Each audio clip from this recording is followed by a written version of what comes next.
This is Charles Grodin talking to Rabbi Sol on Dave's Gone By on UNC Radio. I hope you tune in. Shalom, everybody. This is Rabbi Sol Solomon here from Temple Sons of Bitches in Great Neck, New York, and I am so thrilled to be talking to a wonderful veteran actor of television, film, and I was going to say movies, but film and movies are sort of the same thing. Let me give a rundown of this man. He was in, of course, The Heartbreak Kid, Midnight Run, the Beethoven films, Seems Like Old Times, The Great Muppet Caper. Oh my God.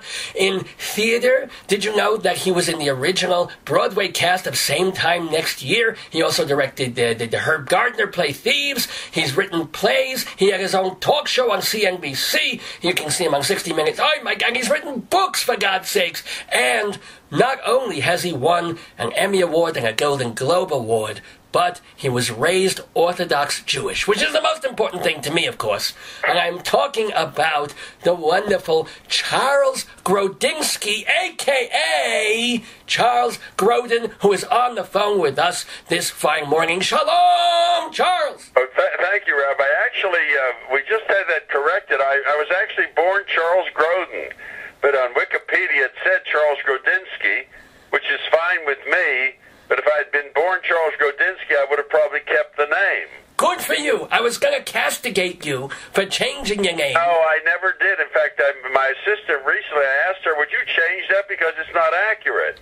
No, so way back when, maybe from in an area that I think is now called Belarus. It used to be called Brest-Litovsk, and between Russia and Poland, depending on what year that was and what war it was. Way back when, the family name was Grodinsky on my father's side, but my father's name was Grodin, and so I was born Grodin, and my brother was born Grodin. So there was never any name change on my part. So it was your father coming through Ellis Island, or your grandfather? My father was born in America. My mother was born in Brest-Litovsk, and she came with her mother and father, and my grandfather was a Talmudic scholar, actually. Didn't she come from a long line of rabbis? Well, he did, and so I assumed that she did. But it was very much an Orthodox Jewish home, and with the candles and everything. But that was pretty much determined by my mother. My father was polite about it, but he did not choose to participate. I think he might have had a run-in with someone at the synagogue when his father passed away. Oh. And I don't know, I was too young to actually get to the heart of what was the problem, but he did come to see me be bar mitzvahed, and had an interesting background with my father. My father had a store in Pittsburgh, Pennsylvania, where he sold supplies to cleaners, tailors, and dressmakers. And I had started kindergarten at 4 and then Hebrew school at 7. So by the time I was bar mitzvahed at 13, I wanted to go on and play sports. I played different basketball, baseball, football. I even boxed at that time. And he wanted me to come to work in the store. Yes. And I did, but not enough for his satisfaction, because it wasn't a question of money. He could have afforded and did pay you could pay a boy 50 cents an hour to do what I was doing. It was just the principle of it that bothered him, that I didn't come a sufficient amount of time, and he was very, very vocal about it. He was really determined and convinced that I was, to quote him, a lazy bum, so he was quite startled to see me graduate as the valedictorian. He also did come to Chicago, where I had a triple bar mitzvah. And because the rabbi wrote the speech and I was bar mitzvahed in 1948, the speech got applause because it was the founding of the State of Israel. Oh, mitmaz, but wait a minute, wait. What is a triple bar mitzvah? There were 3, my cousin and another boy, all were bar mitzvahed on the same Saturday. Oh my God, it must have gone on for 5.5 hours. Well, you know how it is. And you know what, and you obviously know you're not allowed to applaud in a synagogue.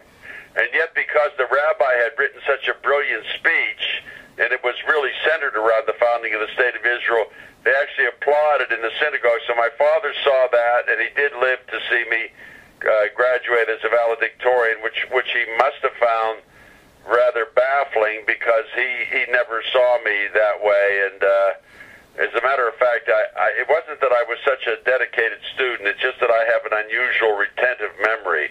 So if someone says something to me about trigonometry or algebra or Latin, even though I may not understand anything you're saying, I can give it back on a test. And in the old days, that's what teaching was. It was, I'll read this out, you remember it, we'll test you on it. And the whole idea of how you convey information in school now is kind of different. Well, my favorite subject in high school was Hall Patrol.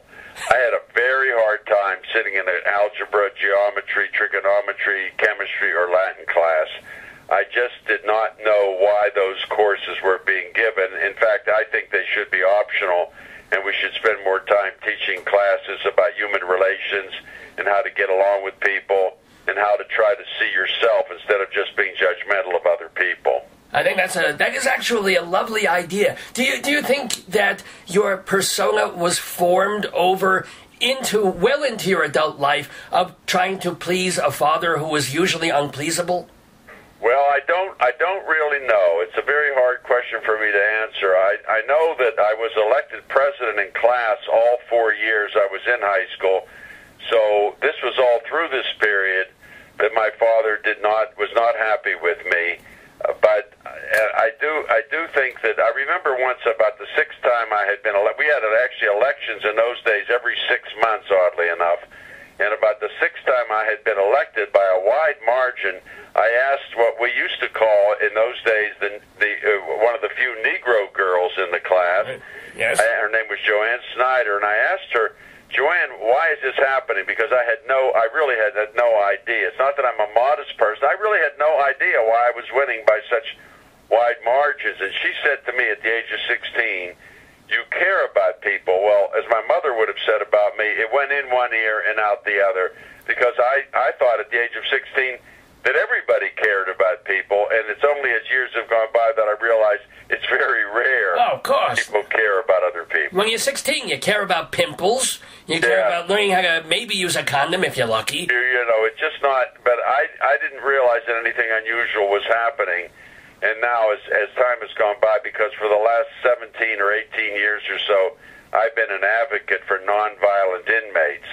And everyone assumes I'm an attorney because I've never failed to get anyone out of prison. Well, did you do it with that guy? I know you're very big on that fellow who was sleeping when they... That's Ryan Hawley in Florida. Right. Who no one, including the prosecutor, disputes was home, asleep, in bed. He had lent his car to his roommate, as he had done many times before, and he went to sleep. The prosecutor doesn't dispute that he was home, asleep, in bed. He just simply said, no car, no murder. The roommate and others went out and committed a robbery and a murder, and they got sufficient, very harsh sentences, which is appropriate in my opinion. But the boy who was home, asleep, in bed, and the conviction was for premeditated murder, which means you would have to believe that this young man who had no record, his mother works for an Air Force general, that he knew he was lending his car to be committed in a murder, which defies common sense. And I, who've been working, as I said, for all these years as an advocate, I've never even heard of a case like this. And how's he? Is he out yet? Is he still in there? No. Oh, he's still... And he will not get out unless people, because I'm reaching out everywhere.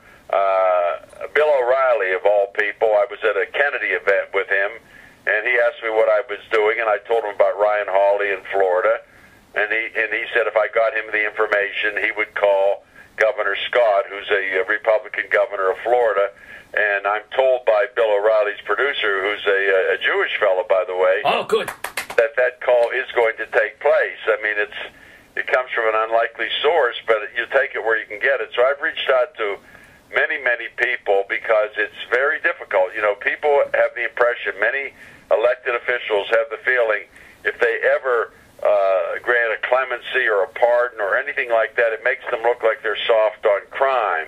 And whenever I speak about this issue, when I'll appear at various places, I always begin my remarks by saying, I think we let too many people out of prison who shouldn't be let out of prison, because if you're guilty of a violent crime, you are not going to be treated for it, or if you're mentally ill or if you're drug addicted. This is not going to get taken care of in prison. So when you release these people, it's I wouldn't do it. That's why I say I'm only only gotten involved with people who might have delivered a package. One of the cases that I got involved with in the 90s, a woman on welfare, a black woman in Harlem, a drug dealer gave her said, "I'll give you $2,500 if you deliver this package of cocaine to Albany." Well, she had 4 small children. Her son later told me we had like $5 to our name, and excuse me, she delivered this package and was arrested on the spot and sentenced to 20 years to life in prison. A mother of 4 small children on welfare. Of course, the family was destroyed, and by the time I was able to get her clemency from then-Governor Pataki of New York, she had served 17 years, and her youngest son was in prison. And about a year ago in January, I spoke at her oldest son. He was in his 30s. I spoke at his funeral. So the devastation that the system brought to this woman and to others, another very, very appealing. Well, these are first-time offenders with small children, all women. And this woman I got her clemency, and 2 years after she was released, she died of a heart attack, again in her 30s. And I asked about how did that happen, and they said she never ate, she only smoked, she was very nervous. Good Lord.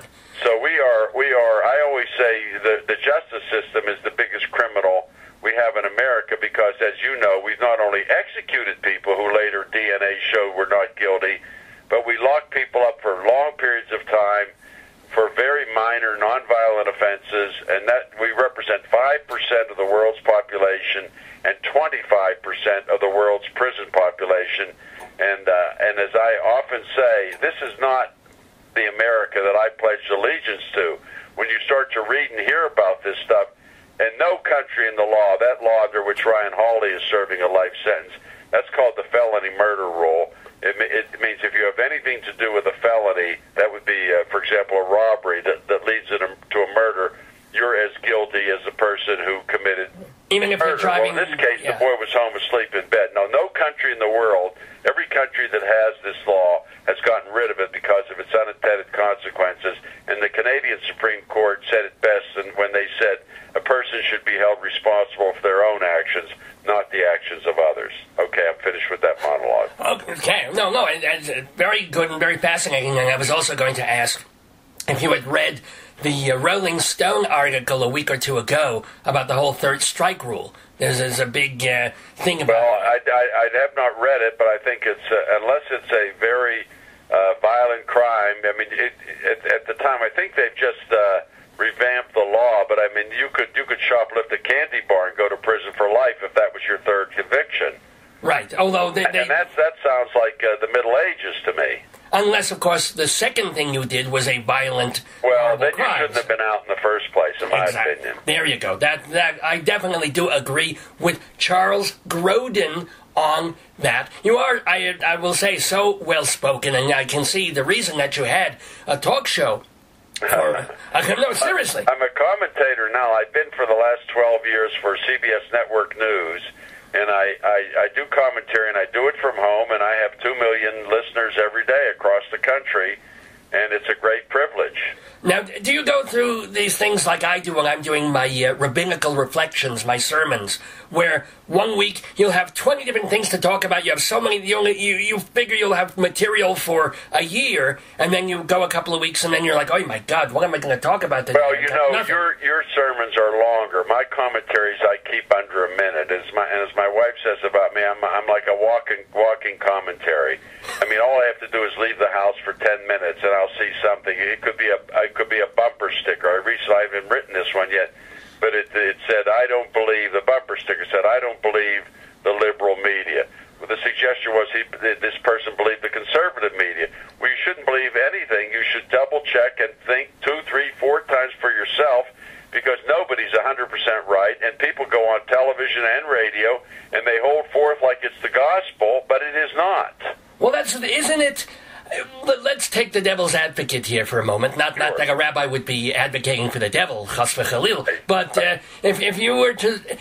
The better, is it not true, though, that the best commentators, for the sake of being watchable and entertaining, have to be, like there's a writer for the New York Post named Phil Mushnick. I don't know if you read him. He's actually a good friend of mine. I read him all the time, and he's the first thing I read on Sundays because he writes about the world in general. And right, that is true. And during the week he writes about sports, and he's usually knocking on a particular sportscaster because the sportscaster is always giving these opinions that are like, this is absolutely, definitely so, and most of the time he's wrong. Mike Francesa. Right, Mike Francesa. But doesn't it make Francesa more entertaining than him being like, well, I think this, and it could be this, but no, he goes bum, ba, bum, ba, bum, and people listen. So, I'm sure they do because otherwise he wouldn't be on. He's on television as well. But I personally can't deal with that.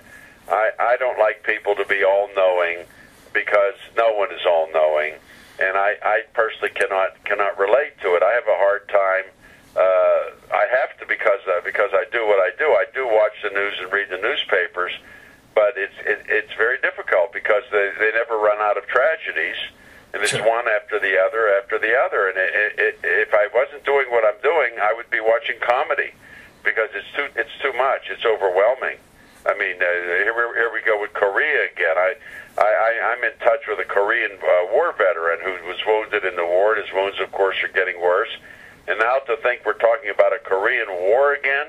And I recently wrote that the leaders of North Korea don't realize that they will probably be killed. And more significantly, so will their children. Well, I mean, if there is a real Korean War, this next one will last about 4.5 seconds. Well, it shouldn't.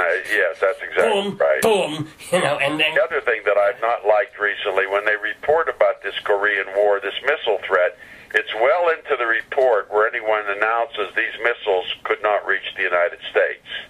But in order to get the viewer's attention, they don't say that until well into the news report. I mean, it's still dangerous, of course, but if you're sitting on the West or East Coast, or on the West Coast particularly, you would like to hear that first. Of course, yeah. If you knew of Pearl Harbor or the coast of California, you're like, wait a minute. Yeah. I mean, but too often I feel even the best broadcasts, they talk about things that are very alarming. There's a phrase in broadcasting: if it bleeds, it leads, and so much of it is like that.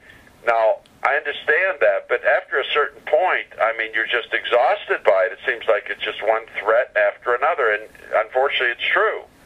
And what does surprise me is that back in the days of the Cold War and the Cuban Missile Crisis and all that, we already thought that we had ways that we could bomb Russia from over here and they could bomb us from over there, and yet now Korea with its nuclear weapons, we still don't think that it can get to the American mainland. Figure over 50 years they have improved missiles that they could pretty much go around the globe. Well, it depends. I mean, some countries that would be true. I think it's true probably in the United States, but I don't think it would be true of Korea. And thankfully it can't. I remember when they first, that's what, as you know, started our space program when the Russians put Sputnik into outer space. And that started our space program. And I did a book recently where I was on the phone with two of our original astronauts. And one of them told me that when he was first called, he was from a test pilot school, and they explained to him what they were going to do. And he said to me, he got the impression it was like shooting a monkey out of a cannon at the circus. And he went back, and he had no interest in doing this. And his fellow flyers said to him, as he told me, he said, they said, don't you want to fly higher and faster than anyone else? And that's what made him become one of the original astronauts. It was either Wally Schirra, I forget which the other one it was. And I thought to myself, if someone asked me that question, don't you want to fly higher and faster than anyone ever has? The answer would be no. No, you're Jewish. You want a seatbelt? No. 55 miles an hour on highway. Yeah, exactly. And 30 miles an hour in residential. It's fine. Oh, really? The only time I'll go anywhere is as an advocate. I went and I spoke at the governor of Delaware's prayer breakfast a couple of years ago on behalf of a woman I was able to get out of prison who was a native of Delaware. I'm friends with Ethel Kennedy, and she got me a meeting with Attorney General Holder about this felony murder rule. But I learned that he couldn't do anything about it because it's all controlled by each state. And 3 of our states, Kentucky, Michigan, and Hawaii, have gotten rid of it. But 47 of our states, including Los Angeles and Florida, where I'm working on 2 felony murder cases, they still unfortunately unfortunately have it. And you do all this kind of pro bono. This is I don't get paid for anything. In the last 8 years, since I was working at 60 Minutes 2 as a commentator up until around 2003. In the last 8 years or so, I think I've worked for a fee. Off the top of my head, I think it might be 2 times, maybe 3 times. I've made in the last 8 years, I don't know, maybe $50,000-$60,000 in 8 years.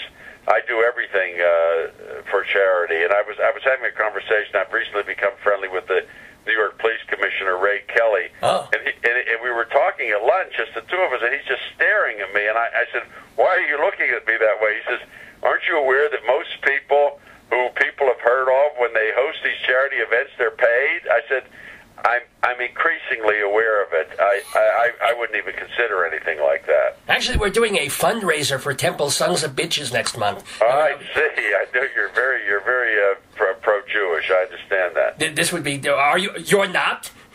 I'm pro everything. I actually live life as though God is sitting on my shoulder. But the truth of the matter is, I'm an agnostic. Oh, really? Wait a minute. How did you go? Wait a minute. You were raised Orthodox. That's right. And now you do not believe in the existence of any kind. I believe in.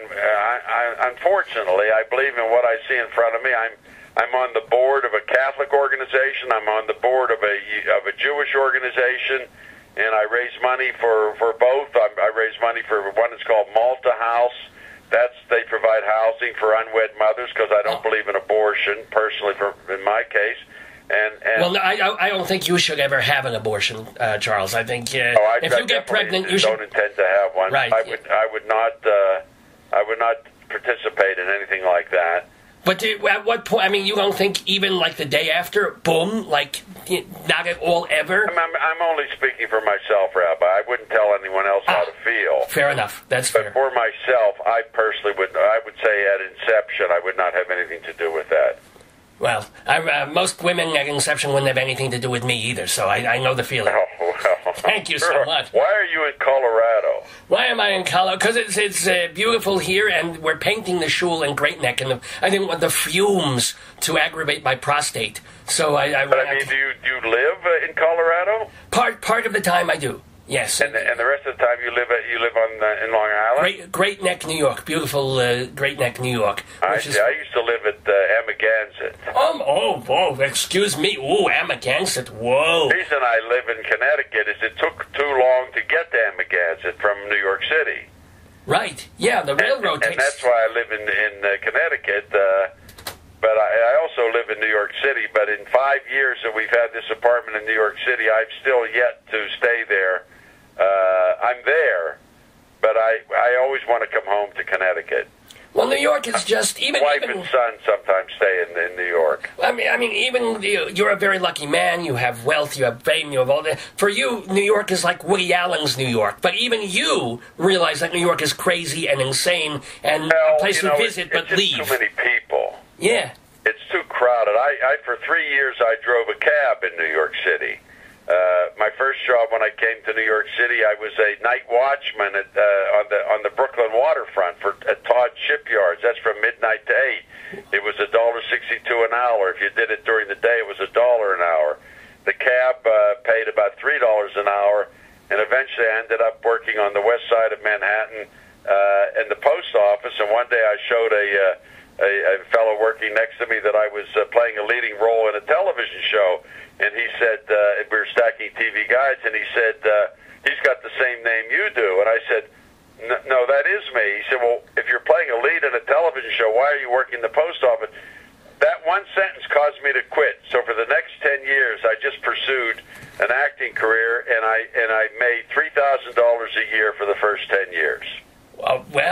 Even back, I guess television didn't pay. Live television. There wasn't very much money. I was in a standing room only hit on Broadway when I was in my 20s. It starred Anthony Quinn, and my take-home salary was $107 a week. Well, I mean, $107 went a longer way back then, but still, I'm sure Anthony Quinn and Ching Ching was making a little bit more than that. Yeah, well, that's where that was appropriate. And when I asked for a raise, they laughed. Well. I never forgot it, and later when people began to hear of me and they sent me a script to do, I didn't even read it. I mean, the same people. The producers. I don't. I have for better or worse. I'm an eye for an eye at that expression. Well, see, there's still a little bit of Jew in you. Oh, I very much believe in that. In fact, in my books, in my plays, in my screenplays, on things I'm working on right now, I will call people out by name, and only if they behave very badly. And inevitably, anyone who has behaved very badly toward me is famous for doing it with everyone. Well, such as, since they'll name names, who are people that you have this grudge, legitimate grudge, against? What's an example? Well, there was a man who passed away in the last couple of years named Elliot Kastner. He produced a movie I did in London in 1974 called 11 Harrow House. It had Sir John Gielgud, it had Trevor Howard, it had James Mason and Candice Bergen. And one day he asked me to have lunch with him at Pinewood Studios in London, and he just announced to me that the studio didn't like me. He wasn't suggesting I do anything differently. He just wanted them to know, he wanted me to know they didn't like me. He later told the studio privately that I took more time in makeup than Candice Bergen, without telling them that Candice Bergen did her own makeup at home.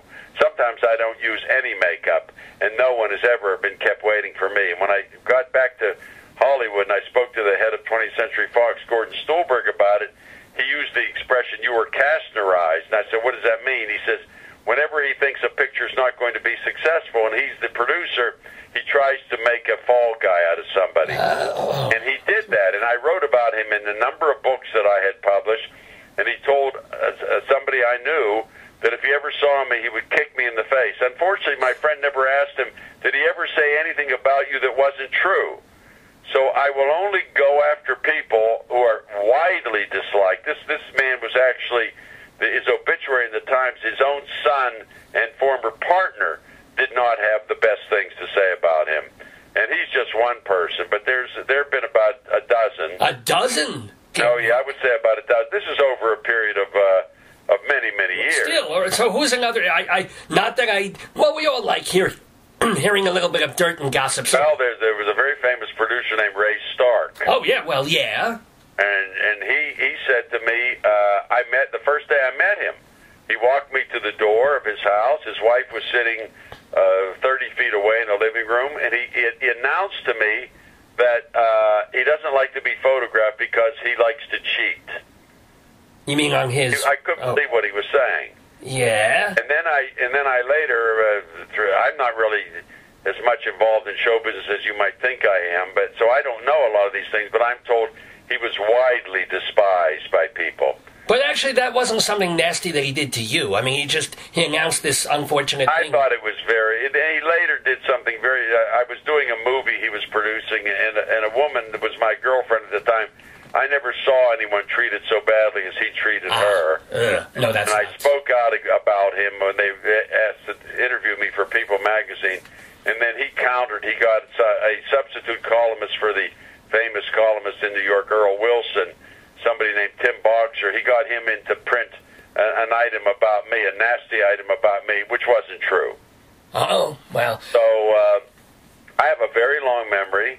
And I also remember, I'm sorry to say this, but when I was in Hebrew school, I was actually kicked out of Hebrew school because I dared ask the rabbi what the Hebrew words meant that we were reciting on the blackboard. In fairness to the rabbi, I may have asked more than once. Look, I was impeached as president of my 5th grade class when I was 10 years old. Wait a minute. What? How? What? You were impeached? I was removed from the presidency at the age of 10 because I dared ask the teacher what I thought was a legitimate question, which is, why do we have to walk single file, no talking, since all the classes are changing at the same time?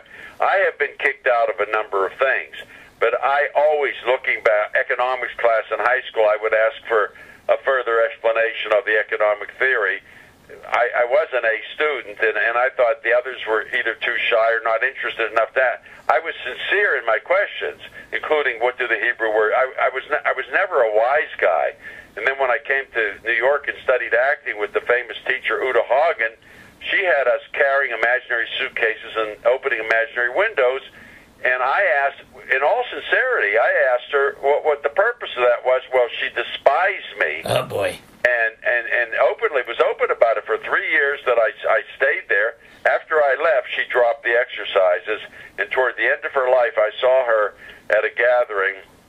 and she was sitting next to someone I know, and she looked up at me, and she said, he came into my class and acted as though he knew everything. And I said, I'm very sorry if I gave that impression, because I didn't know anything. I was just trying to understand what was happening. And she reached up, took my hand, and kissed it. All right, well, that's a little bit of... she probably saw a chorus line. I'll bet that's what changed things. She saw that the song Nothing about Mr. Carp and the idiotic exercises. And she said, you know what? That Grodin guy, he may have had a point. But you also... did you study with Lee Strasberg as well? Lee Strasberg for 3 years. That was after 3 years with Uta Haag, and that was after some time at the University of Miami in Florida, and after some time at the Pittsburgh Playhouse. And Lee Strasberg, too, he would get you up there to take an imaginary shower. By that time, I had been so despised by Uta Haag, and I chose not to ask what the purpose of an imaginary shower was. I just didn't take one and hoped he wouldn't notice. He also had everyone on class, and they do this to this day, get up on stage, sit in a chair, and try to fall asleep in a chair as a relaxation exercise, which is not a good idea. If you're about to go on stage or on camera, you don't want to fall asleep in a chair. Your mind might wander to nervous thought. What you want to do is focus as strongly as you can on what you're supposed to be doing. But I, of course, didn't say anything. I'd had so much trouble by that time. But one day, someone was doing a class, and the people would be brilliant. There was not a dearth of talent. Right. But what you had in show business... actually, I have Applause Books has a DVD out by me now it's called The Perils of Show Business, and its basic message is about 3% of the people who go into this field make a living, and maybe 1% would you have ever heard of anyone. And it's not necessarily the ones who are the most gifted, but it's the ones who can have the thickest skin and who persevere the most. But one day in class, as Lee Strasberg was talking for 30 minutes about a scene which looked quite brilliant to me, he glanced over toward me, and he just casually said, do what he does. And that was it. That was a big confidence builder for me, although, frankly, I didn't lack confidence. I knew I didn't know what I was doing, but I knew if I just stuck with it long enough, possibly I'd be able to figure it out. But the key is, are you willing to make almost no money and stay with it, stay with it, stay with it? And you still may not ever make a living, because, unfortunately, as is true in just about every profession, the people in positions of judgment don't necessarily know what they're doing. Look at the people that got us into the war in Iraq. Maybe they did know exactly what they were doing. Well, I hope not. That would make them evil, but they were uninformed. Okay, well, yeah, but we'll give them the benefit of a doubt on that. But I'm wondering what you, specific things that you did learn from taking all those classes at the university. Well, the most valuable thing I learned was I got so used. That's just 8 years of studying. I got very, very used to being up in front of people. That was the big benefit. As far as learning what they were saying, and I read every book on acting as well. You really had to figure it out for yourself. And the basic thing that you do learn is you have to, when you're acting, you have to do, it has to be exactly the same as when you're not acting. You have to listen to what the other person is saying so you'll know how to respond. The other thing that I noticed over the years is the only two people I ever worked with were Robert De Niro and Ellen Burstyn, who believed, as I do, how important it is that you know your lines the way you could count to 1, 2, 3, 4, 5, 6, 7, 8, 9, 10. You cannot be thinking about your words. Otherwise, you can't concentrate on what the other person is saying, and then it can't affect you. And that's what happens. I've been doing it so long that even today, if I would just stand up in front of my wife and, like in the Beethoven movies, and just say, I want to know where my dog is, tears will rush to my eyes. It's like I'm so raw from it all already, and it doesn't hurt that I'm an advocate, which keeps you pretty vulnerable all the time. And a Jew and a Democrat. All of those things kind of roll up. Well, I'm former Jew. I have positions that are considered conservative. For example, no one can explain to me the reasons for the estate tax. That's a Republican position. I don't understand double taxation. The answer given to me by my friend Jonathan Alder, who's an intellectual, a liberal intellectual, he says people, they didn't want to see money kept in one family over a period of generations. Well, whether you're the Vanderbilts or the Rockefellers, I don't believe in that. I believe if you pay taxes on it, there shouldn't be a double taxation. And so when it comes to my closest friends, oddly enough, in the political world, are Republican. And I remember there's a retired state senator in New York named Dale Volcker, and I went to Albany, a great distance, for his birthday party. And he made a speech, and he said, well, first of all, people were shocked to see me there because they make an assumption about me. Right. And he said, Charles Grodin has a kind heart, and he kind of handed it to me. And what I have found is as far as in Washington, my closest relationship is with Orrin Hatch, who I met through the Kennedys. So with me, you'd have to say, what's the question? And then I would tell you what I thought, and I don't know whether that's going to be a conservative or a liberal point of view, because it would depend on what the question was. Well, that's how we all should be. Well, that's what I believe. That's what I believe. I mean, I would be for same-sex marriage, because I believe these people who are gay should be entitled to the same rights. Absolutely true. Yes. Right now, if it's not called marriage, you can't visit your partner in a intensive care unit, for example, and there's financial ramifications as well. So I really would have to hear the question before I would know what it is what I would say. Now, I do have many opinions, but they're not always what people would assume they are. Now, can I ask, moving off to getting back to education thing? Did you ever get a college degree? No, I had a very hard time. Even though I was the valedictorian, my favorite subject was Hall Patrol. Well, yes, I had a very difficult time sitting in those classes. I remember going to the University of Miami, and the class I most remember was semantics.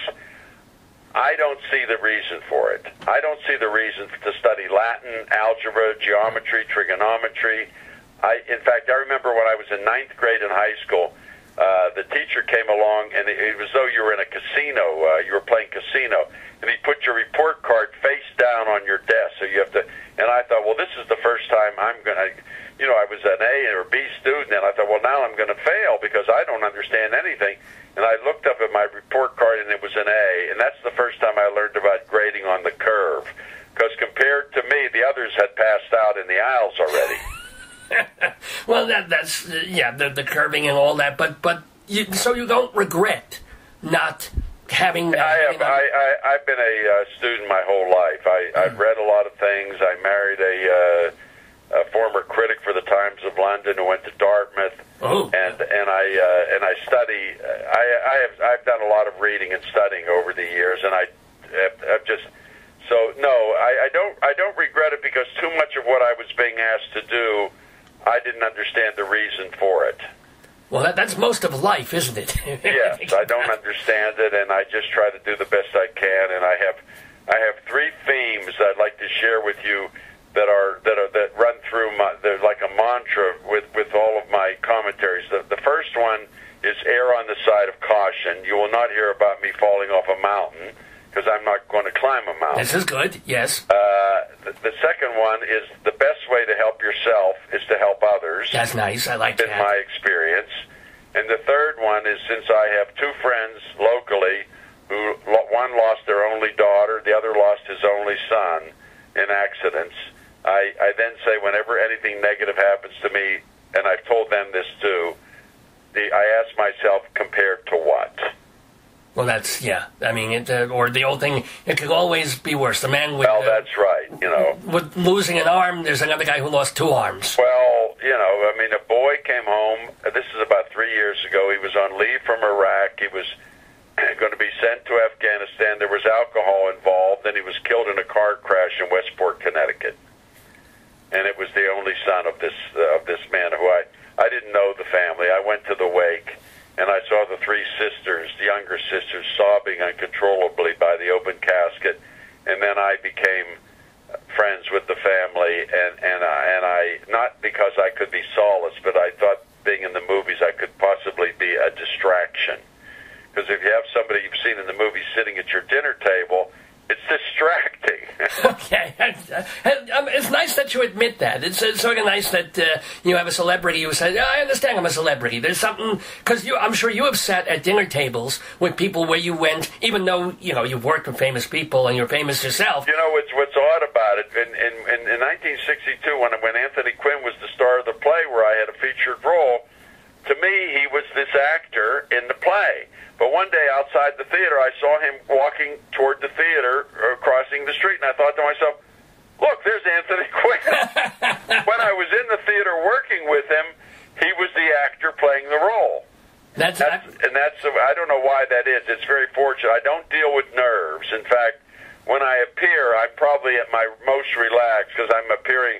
It's actually my birthday at this Suffolk Theater in Long Island, and they just asked if I would come out there, and I said, as long as you can get me there, because I'm directionally challenged. I have what's called directional dyslexia. I can get lost very easily. So I'm going to go out there because this theater, I don't even know the background, but they asked me, and it's a line I wrote in a movie I wrote once, and it's a line I try to apply to life itself, which is, I always try very hard to say yes because everyone else so easily says no.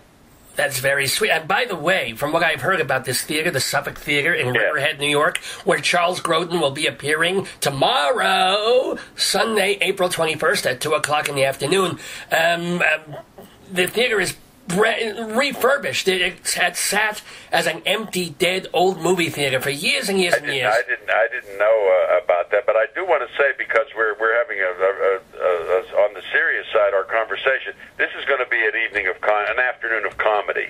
I do comedy, and I'll show comedy film clips with Johnny Carson, me and Jay Leno and David Letterman and things like that. So it's going to be an hour of comedy, because I will do this. I mean, you're a rabbi. I went to Hebrew school. All right, I was thrown out, but I was eventually bar mitzvahed. But so we're having a proper, serious conversation. But at the Suffolk Theater, it will be all comedy. Well, you can throw in 90 seconds of social justice. Maybe 60 minutes of comedy, 1.5 minutes of social justice. The audience will love you. Now, are you going to be in Colorado, or are you going to be at this theater? I wish I could be there No, I'm not coming back to New York for 2 more weeks, unfortunately. Now, you're not wanted by the authorities, are you, Rabbi? Well, I'm actually, I believe it or not, the rabbi does his own one-man show. So I come with that to New York. Rabbi, I'm not even remotely surprised. There's a rabbi called Shmuley Hecht. He's at Yale, and he invited me up to speak on the justice system. So I went up with some Jewish society at Yale, and I've been talking about the felony murder law. It's about 2 minutes into my speech, and Rabbi Hecht began to speak, and I thought he was going to ask me a question. He spoke for the next 40 minutes. That's the truth. Yes, absolutely. And I just stood there and said, "Oh, this is unique," because I don't really, even Yale is traveling for me. Well, I actually bring a digital rim shot when I do my sermons, just in case. Well, that's important. Yeah, it really is. Do you have a couple more minutes so I can ask you some more about anything you'd like, of course. Oh, wonderful. Okay, I don't want to take up too much. No, I'll tell you, I have to be at 1 o'clock. I'm hosting a brunch to benefit Hungerthon, World Hunger. Oh my God, was that the thing that they started years and years ago with Bill Ayers Pete Renatel and all those folks? Yeah, well, the late Pete And I've been somebody that's been auctioned off every year. I beg your pardon? And it seems like the same person always buys me, and she doesn't buy me because she was interested in me. She buys me because she knows I probably, and I will today, have my friend Regis Philbin sitting at the table. That's how she gets to see Regis Philbin. Oh, Regis, beloved Regis. So there's not, I was kidding with him yesterday on the phone. I said, she won't even look at me. Well, you're 2 degrees of separation from Regis Philbin. That's what it is. That's exactly right. So let me ask some of the people that you have worked with in Hollywood. You told some unhappy, nasty stories before. Maybe these will be happy stories, which are just as nice to hear. Sure. So, for example, a person that you've worked with several times is Elaine May, well, a playwright she's my director. benefactor. Elaine May, I met her through Renee Taylor and Joe Bologna, who wrote a play called Lovers and Other Strangers. Sure. That I directed on Broadway, and that's how I met her.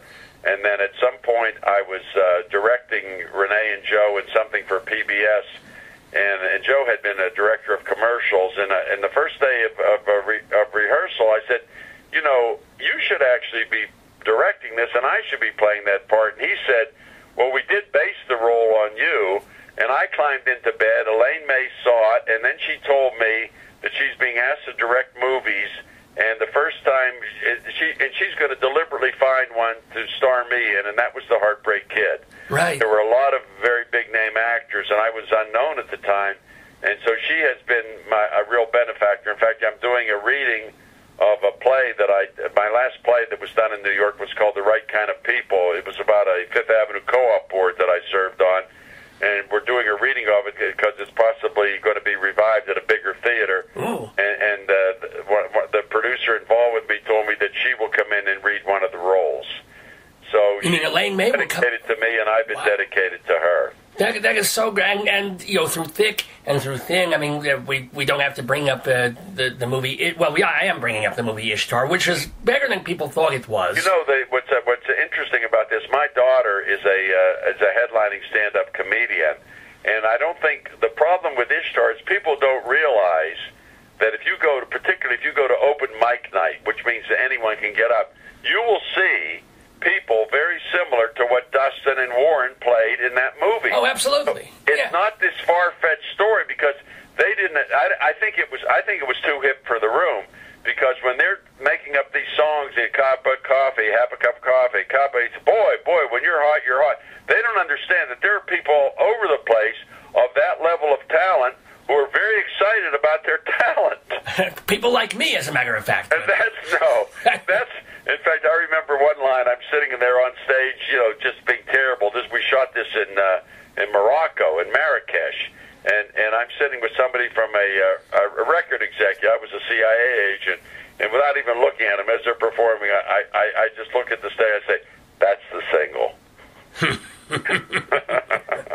Now, also, you have worked, speaking of brilliant women, with Lily Tomlin. I did not remember this from The Incredible Shrinking Woman. I'm very, very fond of her. Had an interesting story with her. This was in The Incredible Shrinking Woman, and what was unusual about the movie was that the amount of time that Lily and all of us were being, in other words, we could be called for 8 a.m., and we might go to work at 4 in the afternoon. Well, that's not a good thing. Whenever I've directed, I'm very cognizant of when the actor, you don't want to keep someone sitting and waiting for several hours. Right. You want to do that as little as possible. And I remember, and I didn't want to approach a director without, I didn't want to just speak for myself. I wanted to be sure I was speaking for everyone. So I asked the different members of the cast, and I asked one young woman, and she actually believed that I had to disabuse her of this notion. She actually believed that the director was intentionally trying to give her a nervous breakdown by keeping her away. And I said, honey, this is not happening. But I went to the director. It was his first directing job, and I think with all the special effects of The Shrinking Woman, it was overwhelming him. Yeah. And I went to him, and I said, would you consider giving some thought to the actors' calls? And he looked at me like I was out of my mind. He said, you expect me to think about that? And then he said to me, you're like a Jewish prince. Then he must have seen something in my eye, which can happen, and he quickly said, and I'm white trash. Nice correction, though. Nice. But he did not. He couldn't handle it. And in fairness to him, I've directed on Broadway television specials, off-Broadway, wherever, but I have never wanted to direct a movie because you can see the director age right in front of your eyes. I mean, there's just so much to... I mean, if the sun goes behind a cloud... And there's so many people whispering, and I'm friends with Barry Levinson, who's a very famous film director. Yes. I asked him, what did he think about it? He says, there's just too many people whispering in your ear all the time. I recently saw... I was just flipping channels, and I can't watch these shows, American Idol or America's Got Talent or Dancing, but those kind of... Right. Where there's a panel of judges, because I've spent my life being judged. And I saw this woman, and she was just wonderful. She had a backup group. I thought she was spectacular. And I didn't even... I just was watching her. I didn't even realize what I was watching. Then they went to the panel. And on the panel was this wonderful singer, Mariah Carey, and she starts to give her notes, and I quickly flipped the channel because people are always ready to give you notes. But maybe I remember going out of town in this play I did with Anthony Quinn. it's funny this comes up now because I just, for some reason, maybe because I'm working on a number of books, and I was on a train going for the out-of-town tryout to New Haven or Boston or wherever, and a young actor came over. There were two silent. There was a woman who played a lot of silent roles, and a man who played a lot of silent roles. And there were only 3 speaking roles: Anthony Quinn, Margaret Leighton, and I in the cast. And the fellow sat down next to me on the train. He says, "Would you like to hear what I think about what you're doing?" And I said, "No, thank you," because it can be very destructive. And it can get into your mind. Would you read reviews? Very often it's not accurate at all. When you were acting and directing, I mean, more so on and off Broadway, and would you read reviews while the show was still going, or would you wait until the closing day and then... I generally don't read reviews. I generally like to know, how are we doing. But I don't really read reviews. I'll tell you one story about it. I was once on a panel discussion on the radio, and with a group of critics, and I made the point that I would be just as interested in the opinion of a friend of mine as I would in a critic, and no one thought that was such an earth-shattering thing to say, except one critic. She was clearly offended, and when I opened in Same Time Next Year in 1975 with Ellen Burstyn, a 2-character show. It was a huge hit. It was standing room only, and out of 35 reviews, she was the only one to criticize me.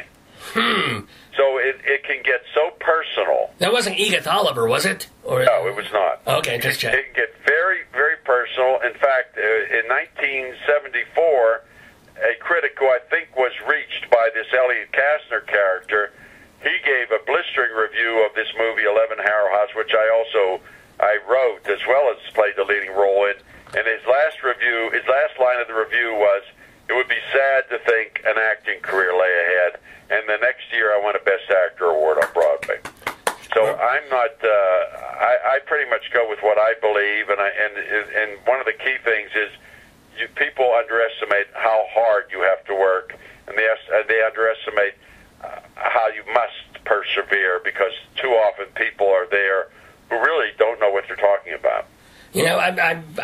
I have to wrap this up, and yet I have so many more questions. One more question. Please forgive me for taking your time, but I had also not remembered that you were in the film Real Life with the director Albert Brooks. Yeah, I thought that was a very, very good movie. Well, it was a presaged the whole idea of reality television. Yeah. What was Brooks like working on he had done short films for Saturday Night Live. Well, his short films is how I knew him when he was working for Saturday Night Live. He did a memorable short film.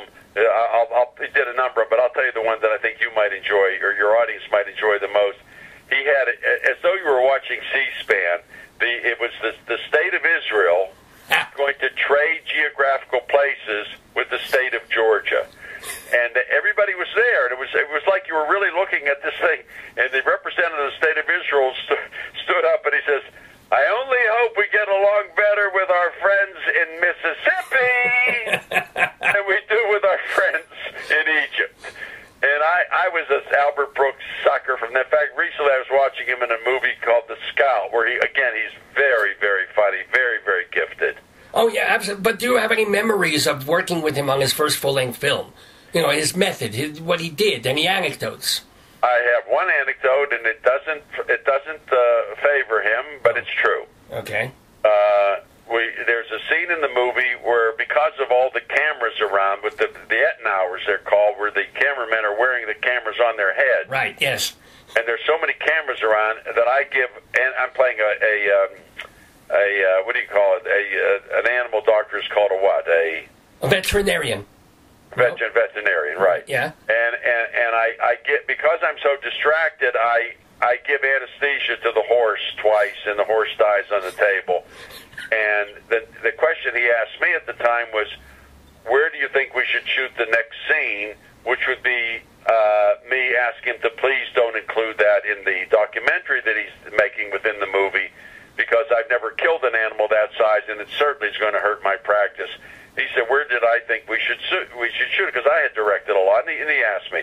I said, well, I think in my office, and so we shot the scene in my office, and I made my case. I'd really appreciate it if you wouldn't use that in the movie. And the next day, he just blew up at me because for reasons known only to him, he didn't like the scene that was placed in my office. I didn't see anything wrong with it at all. And that one blow-up at me was all I needed. And because in years, I think he's a brilliant talent, but I've since been asked to give him an award, and I declined, and I'm sure he has no reason, no understanding of why that is. But you don't get to yell at me. Oh, my God. Wow. Well, but that doesn't take away from his brilliant talent. As a matter of fact, the first time I met Mel Brooks, he started to yell at me. I was with Gene Wilder, and at that time I was the screenwriter of the movie version of Woody Allen's play It Against Sam, and they had chosen the director Herb Ross to direct it. And I met Mel Brooks, and he started to scream at me because he was angry that he wasn't asked to direct it. And why was Herb Ross? Well, I had no authority of that kind of authority at all. It was Woody Allen ended up writing the shooting script. It wasn't even me. Right, yeah. But he just started to yell at me. And a friend of mine at HBO told me the first time she talked to him, he yelled at her too. So that's unforgivable. I just don't believe in anything like that, and I don't tolerate it, frankly. And I will name them, and I believe in even if things are happening in your own area and people are behaving badly, say at a certain store or restaurant, whatever, I believe in making it known. Wow, maybe that's the way Mel Brooks says hello. Well, that's a very generous comment. But he too is very obviously very gifted. So, Charles Grodin, what is your most cherished memory in all your work and all your years, Broadway, film, television? Don't do a social justice thing. Let's do like a starry sort of thing. Well, I have to tell you, when I go to sleep at night and I try to feel good, it is about getting people out of prison who shouldn't have been in. I knew it would come there, but yeah, that is a wonderful thing. That is. And as far as if you're asking a show business story, that's a harder one. I don't know. I mean, they've all been generally very good. I've always gotten along very well with people, and these people that I'm calling out, they are the exceptions. Generally speaking, people are very nice to me, and I have made a lot of friends in show business, and my closest male friend today is somebody I did my first movie with in 1964, and we've been friends since 1964, and we've never even had a bumpy moment. His name is John Gabriel, and if there's any women's groups out there listening, Google John Gabriel. He's a natural, and he's brilliant, and he will sing the standards and make you understand what the songs really mean. Well, I'm not sure why you mentioned the women's group. What did I miss there? Well, that's where he would be singing. Oh. At women's groups, if you want to have a singer and you don't want to pay for Tony Bennett. Oh, I see what you're... Okay, sure. I wouldn't mind singing in front of a women's group. He's masterful, and he's the dearest person... he's as dear a human being as I've ever met. Well, you have been quite dear, and surprisingly so, considering some of the reputation you have on talk shows and things like that. Where for people that don't know that's an act, I stopped doing it. I upset David Letterman because I said I can't come on anymore because being an advocate, I'll talk to people in the media or I'll talk to a senator or a governor, and you can feel the nervousness. Because they don't know I'm just kidding around when I'm out there. Well, I just did that. I didn't have the confidence when I went first on Johnny Carson in 1973 to go out there and say, well, if anything happened, I just didn't. So I had to immediately become a contrarian. So if he would say, how are you, I would say, I really can't answer that question because you have no interest in how I am. And he says, well, that's true. And I actually ended up under contract to him as a guest. Well, but also, I guess they all knew. Letterman knew, and Carson... Well, the host knows. Yeah. A lot of the viewers don't know. Right. I mean, when we used to watch Brother Theodore on David Letterman, and it was as if Letterman didn't realize what he was getting in. Of course, he knew Theodore's... You know who Brother Theodore was. No, I don't know who that is. Oh, my God. He was a Holocaust survivor, lost most of his family, and ended up... just look up Brother Theodore. That was the... Brother Theodore, I will. He did an off-Broadway one-person show at the 13th Street Theater for many, many... He became a cult figure. Oh, it sounds interesting. I'm going to ask my wife to do it whenever she's got the computer. I don't even have I have a fax machine. That's as far as I'll go. It's really dark, brilliant humor. You kind of... Theodore. Well, I'd be interested in seeing that. And let me tell you, he comes through best via fax. Just so you know. So if you fax his image, that'll be funnier than anything he ever did. No, I don't. If you fax his image, what does that mean? I'm just doing bad comedy here. I tried. I failed. Oh, I see. Thank you for pointing that out, Charles. I see. I didn't quite get that, but look, Everybody, please go see. That's not Jewish humor, is it? That fax thing? Well, there's the X in there, so that kind of makes it Christian. Oh, you're okay. That's why I failed. I was trying to do Christian humor. Oh, my Lord. Blew it terribly. Charles Grodin is going to be at the Suffolk Theater in Riverhead. For tickets, call 631-727-4343, 631-727-4343. It's tomorrow afternoon. You can also find information at SuffolkTheater.com, and that's theater with an E-R. Charles Grodin, I can only wish you more books, more television, more movies, more fun. Good luck in the revival of the play that they're going to do. Everything good should happen to you, and maybe you should find a little bit of God again. I know you're an agnostic, but a little Rabbi bit. Sol, you radiate goodness. I mean that. That's just my odor. I haven't showered yet, but thank you. Oh, well, you'll take a shower, then we'll talk. Then we'll talk. Charles Grodin, bless you, and thank you for being in the neighborhood. Thank you, Rabbi. This is Charles Grodin. I had a wonderful time talking to Rabbi Sol on Dave's Gone By on UNC Radio. I hope you tune in.